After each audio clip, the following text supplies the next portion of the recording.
안녕하세요.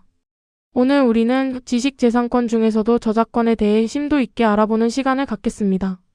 어떤 창작물이 저작물로서 인정받을 수 있을지, 그리고 다양한 상황에서 누가 진정한 저작자가 되는지 살펴보겠습니다. 또한 저작자들이 어떤 권리들을 가지는지 구체적으로 파악해 볼 텐데요. 교과서 56쪽부터 63쪽까지의 내용을 중심으로 함께 알아보겠습니다. 이번 시간에는 저작권 돋보기를 통해 3가지 학습 목표를 달성할 것입니다. 첫째, 어떤 창작물이 저작물로서 성립할 수 있는지 그 판단 기준을 익힐 것입니다. 둘째, 여러 사람이 함께 창작한 저작물의 경우 누가 저작자가 되는지 명확히 판단할 수 있게 됩니다. 셋째, 저작인격권과 저작재산권의 개념을 정확히 이해하는 것이 이번 학습의 목표입니다. 이 그림은 저작권의 발생과 저작자의 권리가 어떻게 변화하는지 한눈에 보여줍니다. 처음 저작물이 창작되면 저작자는 저작인격권과 저작재산권을 모두 보유하게 됩니다. 그러나 저작재산권은 증여나 상속을 통해 분리될 수 있으며 이때 저작인격권은 저작자에게만 남아 있습니다. 저작자가 사망하게 되면 저작인격권은 소멸하지만 저작재산권은 일정 기간 동안 유지되어 상속인에게 승계될 수 있습니다. 이처럼 저작인격권과 저작재산권은 분리되어 다르게 취급될 수 있음을 보여줍니다. 자, 그렇다면 저작권은 어떻게 발생하고 저작자는 어떤 권리를 가질까요? 저작권은 인간의 사상과 감정을 표현한 작품을 창작한 저작자에게 발생하는 권리입니다. 특히 창작이 완료된 시점에 바로 발생하며 별도의 등록 절차 없이도 보호를 받습니다. 저작자는 크게 저작인격권과 저작재산권 등의 저작권을 가지게 됩니다. 그럼 저작물이 성립하기 위한 요건은 무엇일까요? 저작권법에서 말하는 저작물은 인간의 사상과 감정을 표현한 창작물을 의미하며 이는 곧 저작물의 성립 요건이기도 합니다. 구체적으로 살펴보면 첫째, 인간이 창작의 주체여야 합니다. 둘째, 사상 또는 감정에 관한 것이어야 합니다. 셋째, 외부에서 인식할 수 있도록 표현되어야 합니다. 마지막으로 창작성이 있어야 합니다. 이 창작성의 조건은 남의 것을 베끼지 않고 독자적으로 작성되었을 것, 그리고 누가 하더라도 같거나 비슷한 표현이 아닌 최소한의 창조적 개성이 있을 것을 의미합니다. 저작물의 성립 요건을 좀 더 자세히 표로 살펴보겠습니다. 첫 번째, 인간이 창작의 주체여야 합니다. 동물이나 컴퓨터가 그린 그림은 저작물로 성립하지 않습니다.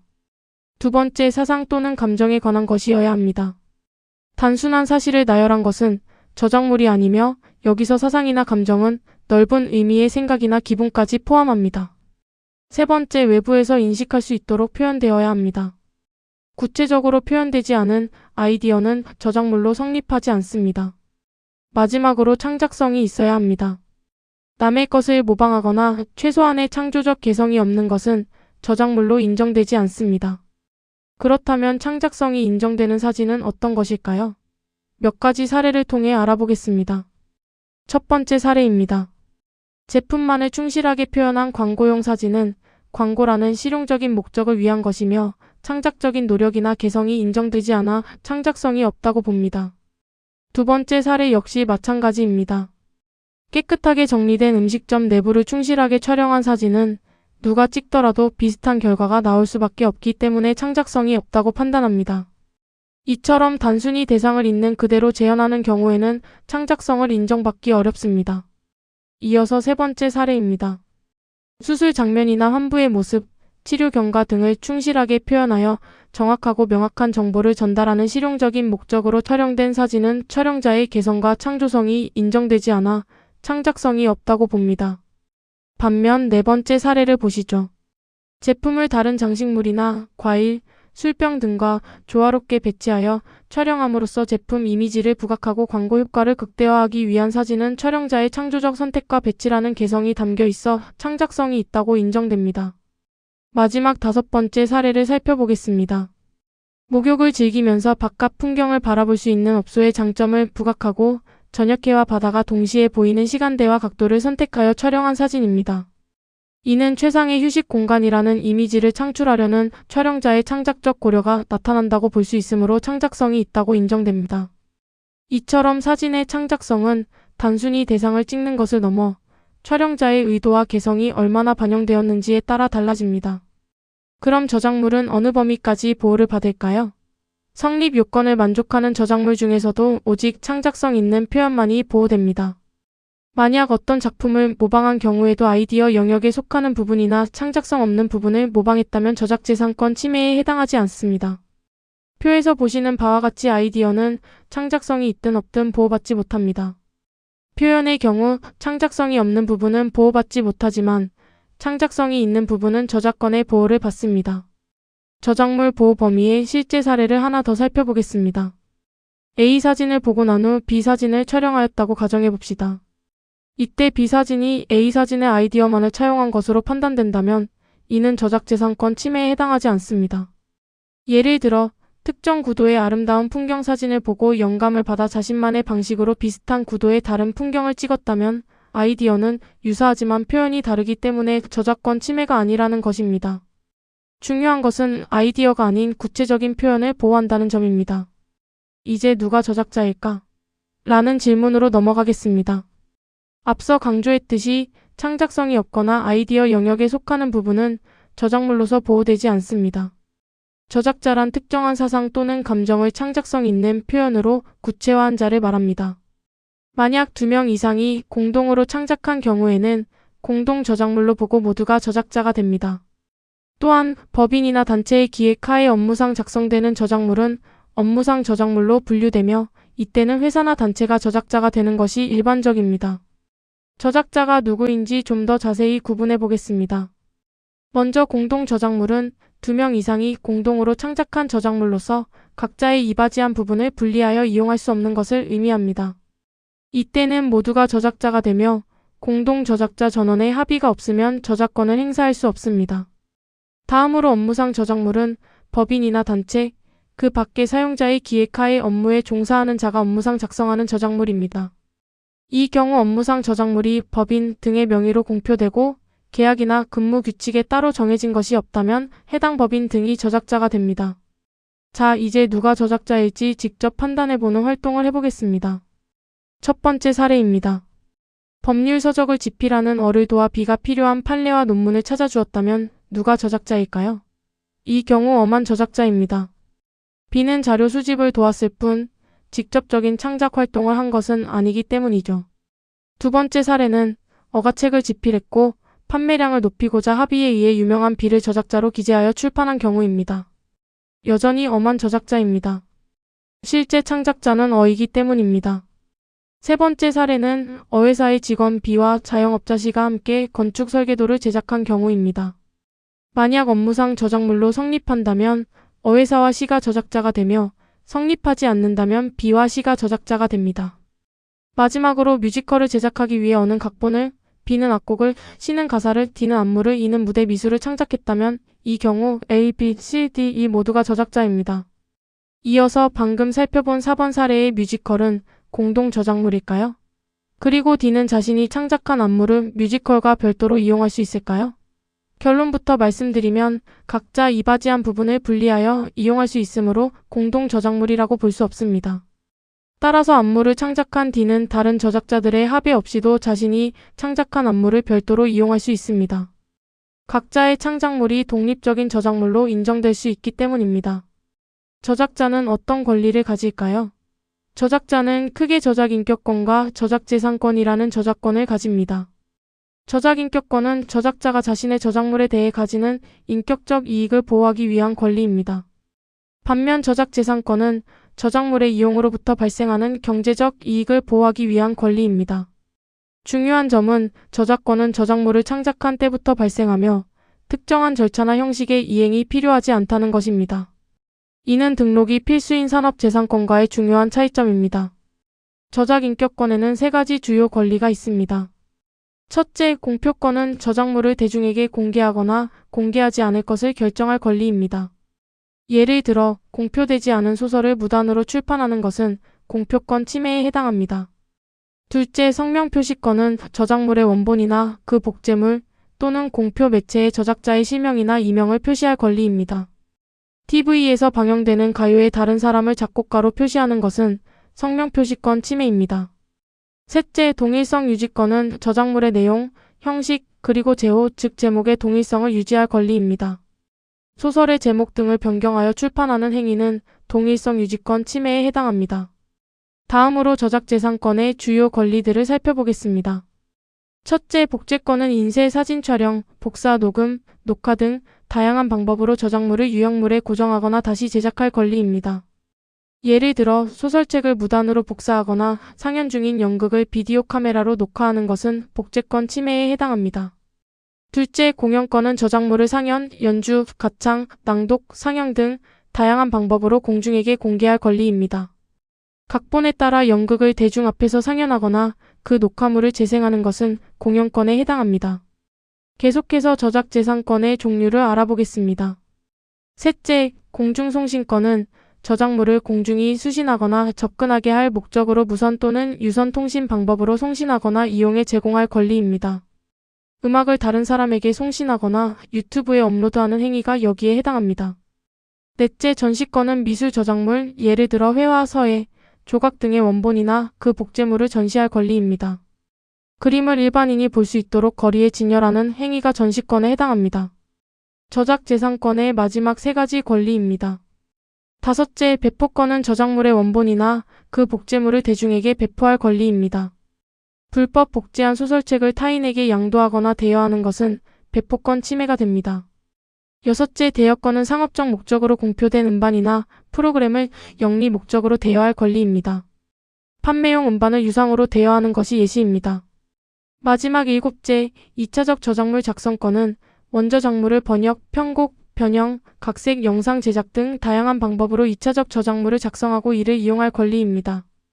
영어 소설을 한국어로 번역하거나 소설을 영화로 제작하는 것이 여기에 해당합니다. 저작인격권과 저작재산권은 여러 면에서 큰 차이를 보입니다. 저작인격권은 일신 전속성을 가집니다. 이는 저작자 본인에게만 인정되는 권리로서 양도하거나 상속할 수 없습니다. 저작자가 사망함과 동시에 소멸합니다. 반면 저작재산권은 일신 전속성이 없습니다. 따라서 양도와 상속이 모두 가능하며 저작자가 사망한 이후에도 일정 기간 동안 존속하여 상속인에게 이어집니다. 이처럼 두 권리는 그 특성상 명확히 구분됩니다. 이제 저작자의 권리에 대해 알아보는 활동을 진행하겠습니다. 저작자 어는 자신의 저작물에 대해 공표권, 성명 표시권, 동일성 유지권, 복제권, 공연권, 공중송신권, 전시권, 배포권, 대여권, 그리고 2차적 저작물 작성권과 같은 다양한 권리들을 가집니다. 다음 사례들을 통해 이 권리들이 어떻게 적용되는지 살펴보겠습니다. B가 어의 저작물을 다음 사례와 같이 이용할 경우 B의 행위와 관련된 어의 권리는 무엇일까요? 첫 번째 사례, B가 어가 원작자인 웹툰을 영화로 제작했습니다. 이는 어의 2차적 저작물 작성권과 관련이 있습니다. 두 번째 사례, B가 어가 창작한 소설의 제목을 바꾸어 출판했습니다. 이는 어의 동일성 유지권과 관련이 있습니다. 세 번째 사례, B가 어가 작사 작곡한 대중가요를 거리에서 공연했습니다. 이는 어의 공연권과 관련이 있습니다. 마지막으로 네 번째 사례, B가 어의 서예 작품을 거리에 진열했습니다. 이는 어의 전시권과 관련이 있습니다. 이어서 다음 사례들을 살펴보겠습니다. 다섯 번째 사례, 유명인 어는 자신이 생활 속에서 느낀 감정 등을 적은 편지를 B에게만 보냈는데 B가 이 편지를 방송에서 낭독했습니다. 이는 어의 공표권, 공연권, 그리고 공중송신권과 관련이 있습니다.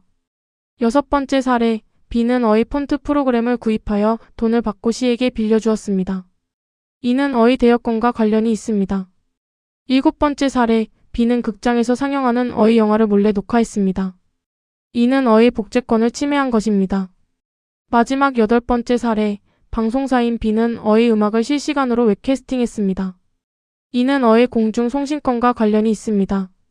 마지막으로 남은 사례들을 통해 저작자의 권리를 더 파악해 봅시다. 아홉 번째 사례, B는 외국 소설가 어의 소설을 한국어로 번역했습니다. 이는 어의 2차적 저작물 작성권과 관련이 있습니다. 열 번째 사례, 수필을 창작한 어는 자신의 이름이 수필에 표시되지 않기를 원했지만 출판사 B가 어의 이름을 표시하여 출판했습니다. 이는 어의 성명 표시권과 관련이 있습니다. 11번째 사례, 백화점을 운영하는 B는 어의 음반을 백화점 고객들이 들을 수 있도록 틀었습니다. 이는 어의 공연권과 관련이 있습니다.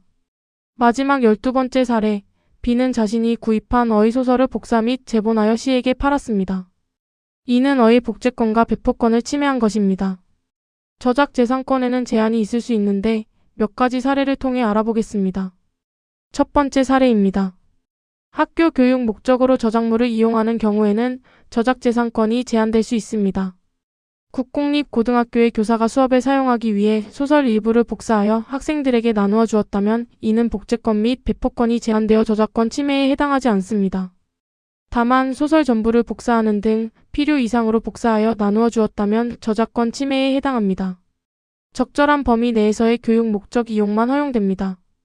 두 번째 사례는 공표된 저작물을 공정하게 인용하는 경우입니다.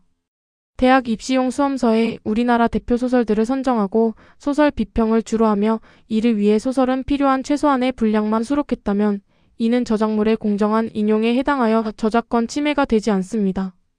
그러나 각 소설의 상당한 분량을 수록하고 해설은 작품 감상을 위한 배경 설명에 그쳤다면 소설이 주를 이루고 해설은 독자적인 존재 의의가 있다고 볼 수 없으므로 저작권 침해로 판단될 수 있습니다. 비평이 주된 목적이고 인용이 보조적이어야 함을 강조합니다. 세 번째 사례는 사적인 이용을 위한 저작물 복제입니다. 학원을 수강하는 학생이 혼자 복습하기 위해 학원 선생님의 강의를 녹음한 경우에는 복제권이 제한되어 저작권 침해가 아닙니다. 이는 개인적인 학습 목적이라는 사적 이용에 해당하기 때문입니다. 하지만 만약 이 녹음 파일을 일반인에게 나누어 주거나 판매할 목적으로 복제했다면 이는 사적 이용의 범위를 넘어서는 행위이므로 저작권 침해에 해당하게 됩니다. 개인적인 학습 목적과 영리 목적은 분명히 구분됩니다. 네 번째 사례는 미술 저작물 등을 전시하거나 복제하는 경우입니다. 개방된 장소인 건물 외부에 그려진 벽화를 사진 찍거나 그 벽화를 배경으로 자신의 사진 찍어 SNS에 올리는 것은 저작권 침해가 아닙니다. 이는 통상적인 이용 범위 내에 있다고 봅니다. 그러나 미술관 내부에 전시된 그림을 사진 찍거나 판매할 목적으로 사진을 찍은 경우에는 복제권이 제한되지 않아 저작권 침해가 됩니다. 전시 공간의 특성과 영리 목적 여부가 중요합니다. 이제 문제 해결 활동으로 넘어가겠습니다.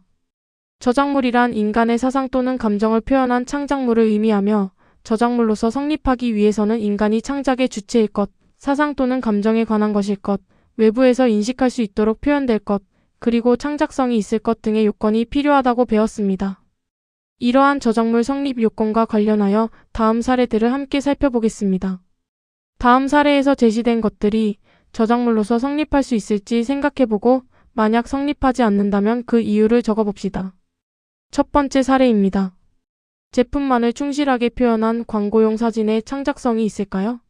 앞서 배운 내용을 떠올려보면 이러한 사진은 창작성이 없어 저작물로 인정되기 어렵습니다. 단순히 제품을 있는 그대로 재현한 것이기 때문입니다. 두 번째 사례입니다. 캐릭터는 등장하는 만화나 소설 등의 구체적인 표현으로부터 승화된 등장인물의 총체적 아이덴티티라 할 수 있습니다. 즉, 캐릭터는 추상적인 개념일 수 있는데 이러한 캐릭터를 저작물의 보호 대상인 표현으로 볼 수 있을까요? 시각적인 캐릭터, 예를 들어 미키마우스처럼 독특한 외형을 가진 캐릭터는 구체적인 표현에 해당하므로 저작물로 성립할 수 있습니다. 하지만 어문적 캐릭터, 즉 이름이나 성격 묘사만으로는 저작물로 성립하지 않습니다. 시각적으로 구체화된 표현이 중요합니다. 세 번째 사례입니다. 짧은 문구로 표현되는 저작물의 제목이나 명칭이 사상과 감정의 표현에 해당할까요? 보통 저작물의 제목이나 짧은 명칭은 단순한 아이디어를 전달하거나 저작물을 식별하기 위한 용도로 사용됩니다. 따라서 사상과 감정에 해당한다고 보기 어려워 저작물로 성립하지 않습니다. 제목 자체만으로는 독자적인 창작성을 인정받기 어렵기 때문입니다. 네 번째 사례입니다. 기록이나 인쇄 등에 사용하기 위해 공통적인 특징을 가진 형태로 만들어진 글자체, 즉 폰트 디자인은 저작물로 성립할 수 있을까요? 굴림체, 궁서체, 도둠체, 맑은 고딕, 바탕체 같은 글자체 디자인은 언어의 서체로 기능하기 위한 것이며 주로 기능적인 목적을 가지고 있습니다. 대법원 판례에 따르면 글자체 그 자체는 저작물로 성립하지 않습니다. 글자체에 미적 요소가 있더라도 기능적인 제약이 크기 때문에 독창적인 창작성이 있다고 보기 어렵습니다. 다만 글자체를 표현한 폰트 프로그램 자체는 저작물로 보호받을 수 있습니다. 마지막 다섯 번째 사례입니다. 사실의 전달에 불과한 시사보도가 사상과 감정의 표현에 해당할까요? 시사보도는 주로 객관적인 사실을 전달하는 것을 목적으로 합니다. 물론 기자의 표현 방식에 따라 어느 정도의 창작성이 개입될 여지는 있지만 본질적으로는 사실 전달에 중점을 둡니다. 따라서 사상과 감정에 해당한다고 보기 어려워 저작물로 성립하지 않습니다. 저작권은 사실 그 자체를 보호하는 것이 아니라 사실을 표현하는 독창적인 방식을 보호하기 때문입니다. 네, 지식재산권 중 저작권에 대한 단원이 모두 끝났습니다. 지금까지 저작물의 성립 요건, 저작자의 정의, 그리고 저작인격권과 저작재산권 등 다양한 권리들에 대해 알아보았습니다. 오늘 학습한 내용을 바탕으로 저작권에 대한 이해를 한층 더 높이셨기를 바랍니다. 수고하셨습니다.